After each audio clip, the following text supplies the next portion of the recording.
हज़रत इब्न सीरीन रहमहुल्लाह अलैह के मुताबिक ख्वाब में जिस्म पर ज़ख्म देखना मुख्तलिफ हालात के मुताबिक मुख्तलिफ मानी रखता है। अगर जिस्म पर ज़ख्म नज़र आए और इस पर खून का निशान हो तो ये ज़ख्म लगाने वाले पर फतह पाने और फ़ायदा उठाने की निशानी है।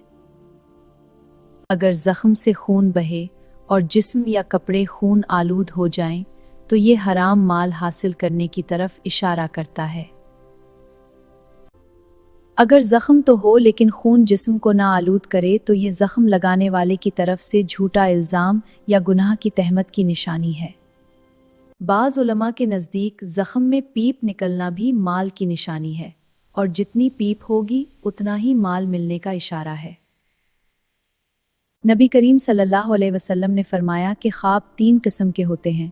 एक अल्लाह की तरफ से अच्छी खुशखबरी, दूसरा ख्यालात का अक्स, तीसरा शैतान का डराना। अगर ये ख्वाब बार बार आ रहा हो तो अल्लाह से खैर मांगें, इस्तिखारा करें, नेकियां बढ़ाएं और सदका दें।